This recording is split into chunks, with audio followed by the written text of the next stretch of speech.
তো যারা push up পারো তাদের উচিত হইতেছে নেক্সট লেভেল যাওয়ার জন্য। ডিপস হইতেছে চেস্টের one of the best. But ডিপসের অনেক টেকনিক আছে, ট্রাইসেপের জন্য ডিপস আছে, চেস্টের জন্য ডিপস আছে। আমরা যেটা করবো হইতেছে চেস্টের জন্য আমি বলবো বেস্ট ডিপ ভ্যারিয়েশন। এটা হইতেছে আমরা পুরো নীল ডাউন করবো। তো আমরা নীল ডাউন করবো, একেবারে নীল ডাউন করবো, রাইট? আমরা এখন নীল ডাউন অবস্থায় চেস্ট পুশ করবো, আবার ব্যাক টু নীল করবো। হ্যাঁ, তো লজিকটা হইতেছে আমাদের চেস্টের সবচেয়ে বেশি কাজ করে যখন স্ট্রেচ থাকে, রাইট? স্ট্রেচ অবশ্যই লোড থাকলে সবচেয়ে বেশি চেস্ট মাসল ফায়ার হয় না? আমাদের চেস্ট মাসল স্ট্রেচ কখন থাকে? এই যে আমি নীল হয়ে আছি, ঠিক আছে? আমার মধ্যে চেস্ট মাসলটা পুরো স্ট্রেচ হয়ে আছে, রাইট?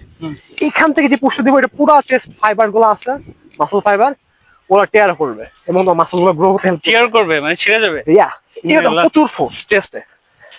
আবার ব্যাক টু স্টার্টিং। আপনি নীল করেন কিভাবে এটা বলেন? এই যে নীল করে আছে, হুদাই নীল করে আছে, এই যে হাত নাই, নীল করে আছে, এটা নীল করবা।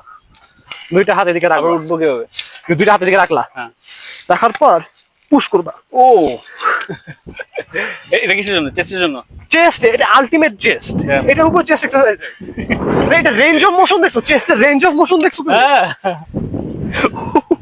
জাস্ট নীল আগে পাট ধরো, নীল ডাউন করো, নীল ডাউন করো। আচ্ছা জাস্ট নীল ডাউন করো। হ্যাঁ, এখন পাটটা ধরো, এখন এখান থেকে পুশ করো।